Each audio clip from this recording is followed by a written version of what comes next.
पहिल्या टप्प्यात उभारलेल्या 556 सदनिकांचा ताबा मुख्यमंत्री देवेंद्र फडणवीस यांच्या हस्ते स्वातंत्र्य दिनाच्या पूर्वसंध्येला देण्यात येतोय। यावेळी उपमुख्यमंत्री एकनाथ शिंदे, उपमुख्यमंत्री अजित पवार, पालकमंत्री मंगल प्रभात लोढा उपस्थित असतील। कोस्टल रोड प्रकल्पावरील लोकांना फिरण्यासाठीची मोकळी जागा 4 पादचारी भुयारी मार्ग याचं लोकार्पण मुख्यमंत्री देवेंद्र फडणवीस यांच्या शुभ हस्ते आज होणार आहे। वांद्रे इथे मुंबई महानगर प्रदेश विकास प्राधिकरणाच्या नवीन प्रशासकीय इमारतीतून हा सोहळा ऑनलाईन होणार आहे। मुंबई गोवा महामार्गावरून दरवर्षी गणेशोत्सवासाठी कोकणात जाणाऱ्या लाखो गणेश भक्तांची गैरसोयीतून सुटका व्हावी यासाठी उपमुख्यमंत्री अजित पवार यांनी बैठक घेतली। या बैठकीमध्ये पवार यांनी तातडीनं ठोस उपाययोजना करण्याचे निर्देश दिले आणि यावेळी त्यांनी कोलाड ते माणगाव या दरम्यानच्या सर्व बायपाससाठी 21 कोटी 90 लाख रुपयांची तरतूद करण्याचा निर्णय घेतलाय। नवी मुंबई महापालिका परिवहन उपक्रमांतर्गत महिला प्रवाशांसाठी मंत्रालय वर्ल्ड ट्रेड सेंटर मार्गे अटल सेतू मार्गावरून महिलांकरता विशेष वातानुकूलित बस सेवा सुरू करण्यात आलेल्या आहेत। या बस सेवा आजपासून सुरू झाल्या। सुनावणी दरम्यान बृहन्मुंबई महानगरपालिकेनं पक्षीप्रेमींना दिलासा देणारी भूमिका घेतली। आम्ही सकाळी 6 ते सकाळी 8 पर्यंत कबुतरांना काही अटींसह खायला घालण्याची परवानगी देण्यास तयार आहोत असं पालिका म्हणाली आहे। मात्र यावर न्यायालयानं सुनावलं। तुम्ही असे आदेश कसे जारी करू शकता असा सवाल न्यायालयानं उपस्थित केला।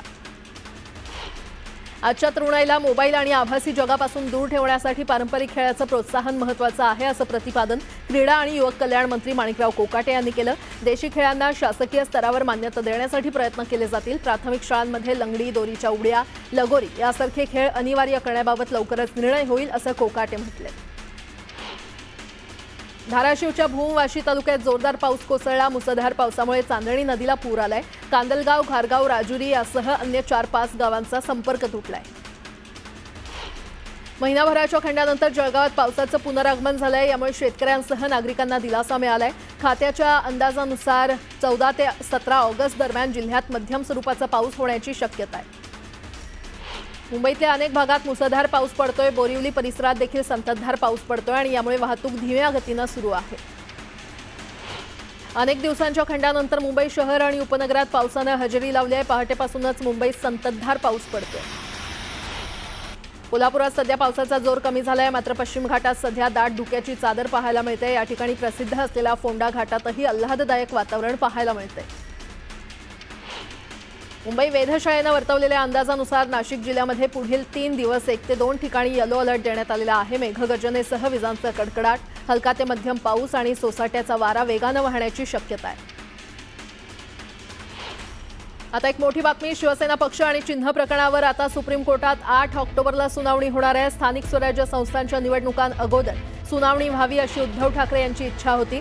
ही सुनावणी पुढे गेल्यानं उद्धव ठाकरे यांना मोठा झटका बसलाय। या अगोदर या प्रकरणावर 14 जुलैला तब्बल 2 वर्षांनंतर सुनावणी पार पडली होती आणि यावेळी न्यायालयानं या प्रकरणावर लवकरच अंतिम सुनावणी घेऊ असं म्हटलं होतं। त्यानंतर न्यायालयानं या प्रकरणावर 20 ऑगस्ट ही तारीख दिली होती। यापूर्वी देखील जम्मू आणि काश्मीरमधील कलम 370 हटवण्याच्या घटनापीठामुळे सुनावणी लांबणीवर गेली होती।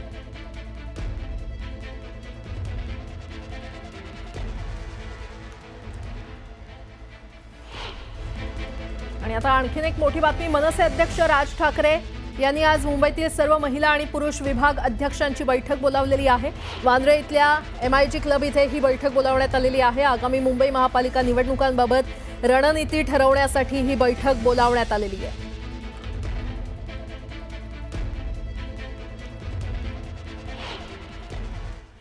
11वी प्रवेशाची पहिली गुणवत्ता यादी जून महिन्यात जाहीर झाली। शिक्षण विभागानं ही प्रक्रिया ऑगस्टच्या दुसऱ्या आठवड्याच्या आत पूर्ण करण्याचं निश्चित केलं होतं। मात्र तसं झालं नाही। बहुतांश महाविद्यालयामध्ये वर्ग सुरू झाले असून ज्या विद्यार्थ्यांचे प्रवेश रखडलेले आहेत त्यांचं शैक्षणिक नुकसान होतंय।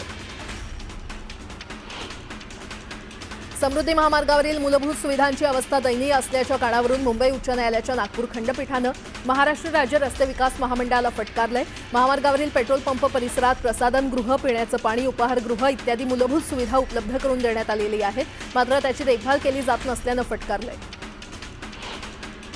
पुणे जिल्हा प्रशासनानं गेल्या 6 महिन्यांपूर्वी सुरू केलेल्या सेवादूत या उपक्रमातून महा ई सेवा केंद्र, सेतू केंद्र, सामायिक सुविधा केंद्रांमध्ये मिळणारे सर्व दाखले आता घरबसल्या ॲपवर क्लिक करून मिळवता येत आहेत। ही सुविधा शहरातील तब्बल 531 केंद्रांमधून दिली जात असली तरी या सुविधेचा लाभ आतापर्यंत केवळ 626 पुणेकरांनी घेतलाय।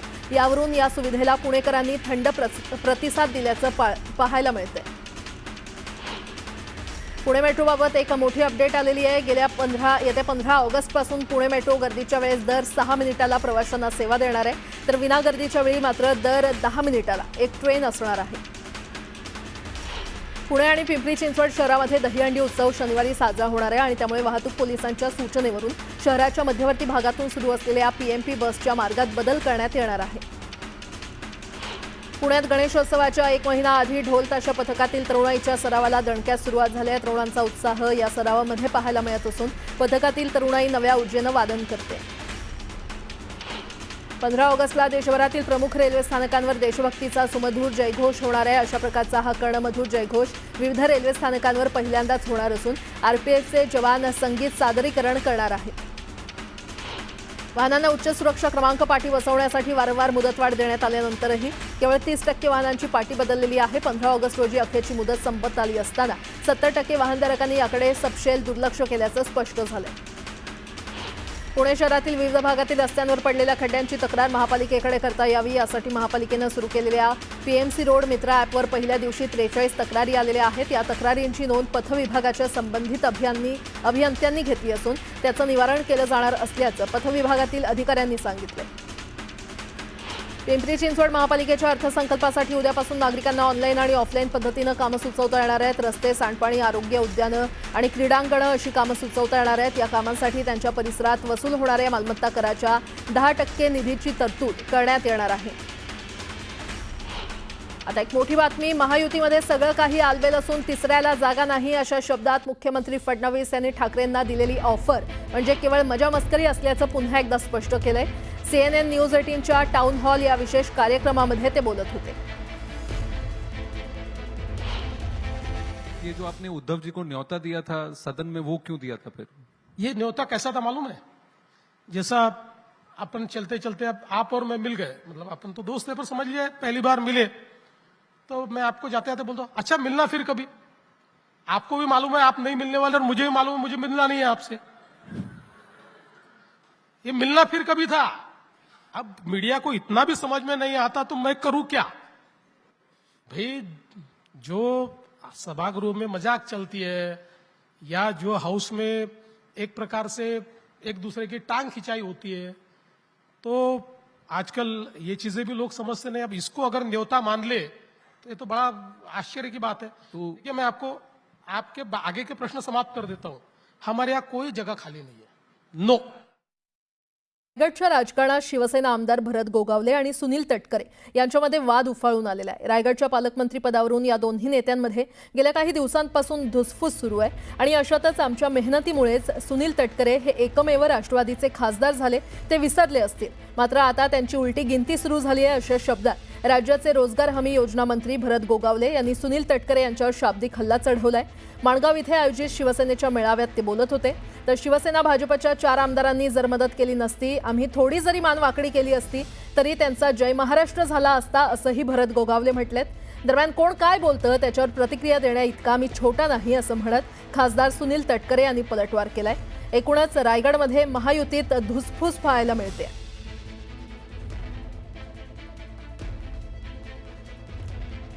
या महाराष्ट्रामध्ये एक पण सीट आणता आली नव्हती, ती सीट आम्ही इथं आणून दिली या रायगडवाले नाही। हे कदाचित ते विसरले असतील, आता त्याने उलटी गिनती करायला सुरुवात करायची आहे।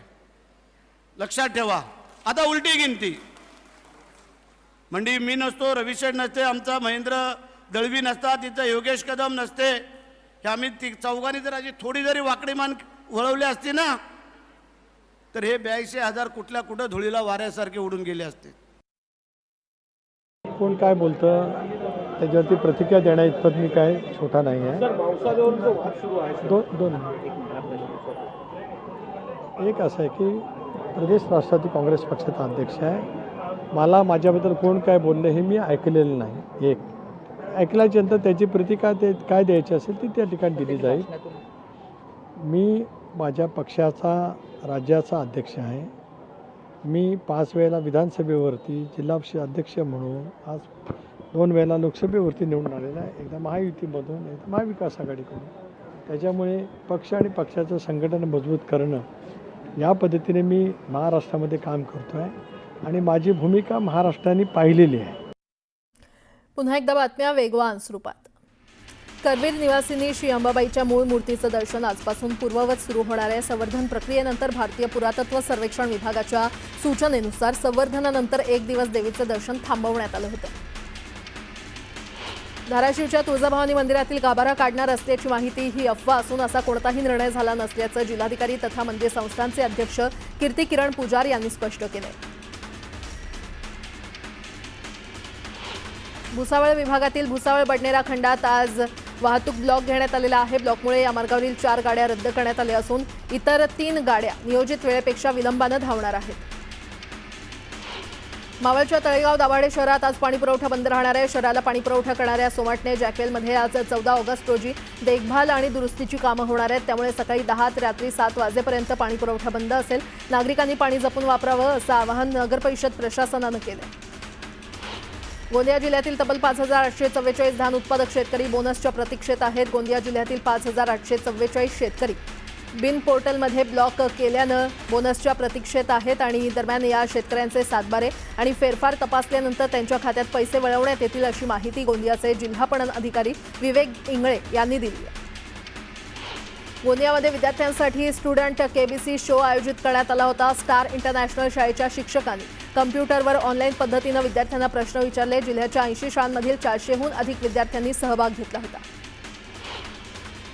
गोंदिया जिल्ह्यातील आमगाव शहरातील आदर्श विद्यालयाद्वारे पोलीस विभागाच्या संयुक्त विद्यमानं नशामुक्त भारत अभियानाअंतर्गत रॅली काढण्यात आली. विद्यार्थ्यांमध्ये जनजागृती निर्माण व्हावी आणि सामान्यतः नागरिकांना सुद्धा याची जाणीव व्हावी याकरता प्रभात फेरीचं आयोजन करण्यात आलं.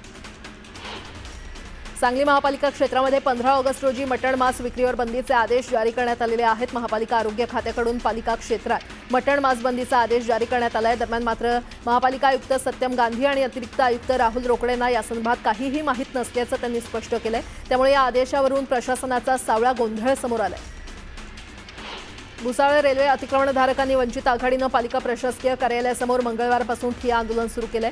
7 वर्ष उलटून सुद्धा अतिक्रमण निर्मूलन कारवाईमध्ये विस्थापित झालेल्या लोकांचं पुनर्वसन करण्यात आलं नाही आणि त्यामुळे अतिक्रमणधारकांनी पालिका कार्यालयासमोर ठिय्या आंदोलन सुरू केलं. वाशिमच्या वीज वितरणाच्या मुख्य कार्यालयासमोर 1 मे 2024ला ध्वजारोहणाच्या कार्यक्रमाला मुख्य अभियंत्यासह 80 कर्मचारी अनुपस्थित होते. या प्रकरणाची तक्रार जिल्हाधिकाऱ्यांकडे करूनही गेल्या अनेक महिन्यांपासून केवळ चौकशीचा फार्स सुरू असून दोषींवर कारवाई करण्याच्या मागणीसाठी आज वाशिमच्या जिल्हाधिकारी कार्यालयासमोर राष्ट्रध्वज सन्मान समितीच्या वतीनं साखळी उपोषण सुरू करण्यात आलं. स्वातंत्र्य दिनाच्या पार्श्वभूमीवर हर घर तिरंगा उपक्रमांतर्गत जळगाव महापालिकेवर आकर्षक तिरंग्याची विद्युत रोषणाई करण्यात आली आहे. 17 मजली महापालिकेच्या इमारतीवर करण्यात आलेल्या विद्युत रोषणाईमुळे संपूर्ण परिसर उजळून निघाले. जळगाव जिल्ह्यातील जामनेरमध्ये सुलतान पठाण या 20 वर्षीय तरुणाच्या हत्याप्रकरणी 8 संशयितांना पोलिसांनी अटक केली आहे. या प्रकरणात पोलिसांनी मॉब लिंचिंगचं कलम लावल्यामुळे गुन्ह्याचं गांभीर्य वाढलंय. अल्पवयीन मुलीसोबत कॅफेमध्ये बसलेल्या सुलतानला तरुणांनी मारहाण केल्यानं मारहाणीत डोक्याला गंभीर दुखापत झाल्यानं सुलतानचा मृत्यू झाल्याची प्राथमिक माहिती समोर आली आणि या प्रकरणी आता एसआयटी पथकाची स्थापना करण्यात येणार असल्याची माहिती पोलीस अधीक्षकांनी दिली आहे. 15 ऑगस्टला बुलढाणा जिल्हाधिकारी कार्यालयावर स्वातंत्र्य दिनाचं औचित्य साधून आकर्षक अशी रोषणाई करण्यात आलेली आहे. त्यामुळे संपूर्ण कार्यालय झगमगत असल्याचं चित्र पाहायला मिळतंय. स्वातंत्र्य दिनापूर्वी ही आकर्षक रोषणाई करण्यात आली आहे. पालघरचा मिनी गोवा अशी ओळख असलेल्या केळवे या पर्यटन स्थळावर बिबट्याचा वावर आहे. मध्यरात्रीच्या सुमारास रस्त्यावर फिरताना बिबट्या कॅमेऱ्यामध्ये कैद झालाय. त्यामुळे नागरिकांमध्ये भीतीचं वातावरण पसरलंय.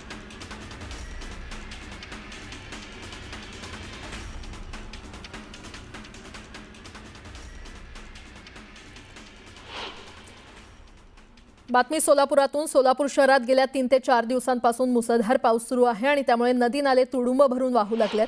अशातच तुळजापूर नाका इथे ओढ्याला पाणी आल्यामुळे कार पुरात अडकली होती. यावेळी ग्रामस्थांनी कार ढकलत पुराच्या पाण्यातून बाहेर काढली. शहरातील अनेक भागात पावसाचं पाणी साचलेलं पाहायला मिळतंय. सोलापुरातली ही दृश्य आहेत. नागरिकांवर कार ढकलण्याची वेळ आली. पावसामुळे नदी नाले तुडुंब भरून वाहू लागलेले आहेत. अनेक भागात पावसाचं पाणी शिरलंय आणि ओढ्याच्या पुरात ही कार अडकली असल्याचं पाहायला मिळतंय.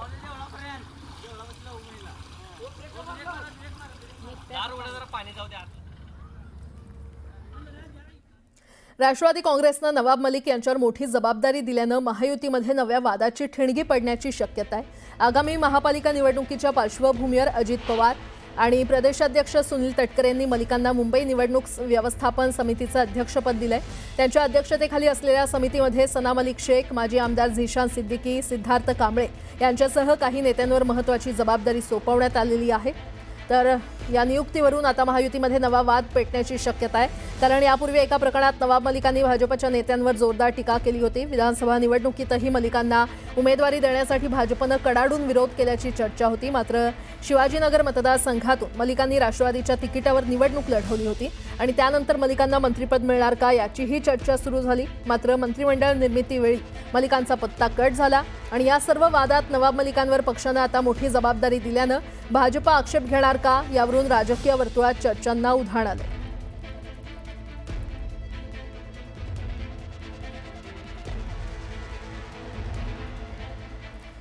आणि आता पुढची बातमी आपण पाहणार आहोत. राष्ट्रवादी युवकचे माजी अध्यक्ष सूरज चव्हाण यांच्यावर पक्षानं नवी जबाबदारी दिलेली आहे. सूरज चव्हाण यांना पक्षानं प्रदेश सरचिटणीस पदाची जबाबदारी दिली आहे. काही दिवसांपूर्वी लातूरमध्ये प्रदेशाध्यक्ष तटकरे यांच्या पत्रकार परिषदेवेळी आंदोलन करणाऱ्या छावा संघटनेच्या पदाधिकाऱ्यांना मारहाण झाली होती. यात सूरज चव्हाण यांचाही समावेश होता. तर मारहाणीचे व्हिडिओ समोर आल्यानंतर पक्षानं त्यांना युवक अध्यक्ष पदावरून निलंबित केलं होतं. मारहाण खपवून घेतली जाणार नाही असं म्हणत अजित पवार यांनी चव्हाण यांच्यावर पक्षांतर्गत कारवाई केली होती. मात्र काही दिवसात सूरज चव्हाण यांच्यावर पक्षानं नवी जबाबदारी दिल्यानं छावा संघटनेकडून निषेध व्यक्त करण्यात आलाय.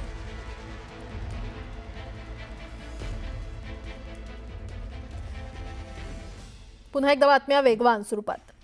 खाद्यतेलाच्या टँकरमधून दारूची तस्करी करणाऱ्यांचा धुळे पोलिसांनी भांडाफोड केलाय. 1 कोटी रुपयांचा विदेशी दारूचा साठा जप्त करण्यात आलेला आहे. हरियाणामधून एका खाद्यतेलाच्या टँकरमधून गुजरातला ही तस्करी केली जात होती.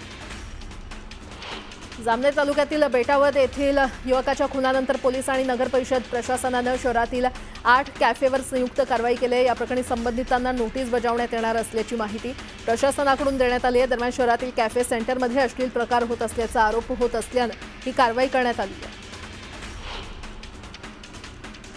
मनसे अध्यक्ष राज ठाकरे यांनी मुंबईतील सर्व विभाग अध्यक्षांची बैठक बोलावलेली आहे. आगामी मुंबई महापालिका निवडणुकांबाबत रणनीती ठरवण्यासाठी ही बैठक बोलावण्यात आली आहे. काँग्रेसचा उत्तर महाराष्ट्राचा मोठा चेहरा प्रतिभा शिंदे यांनी पक्षाच्या प्रदेश उपाध्यक्षपदाचा आणि पक्ष सदस्यत्वाचा राजीनामा दिलेला आहे. त्या अजित पवारांच्या राष्ट्रवादीमध्ये प्रवेश करणार आहेत. त्यामुळे काँग्रेसला मोठा धक्का बसलाय.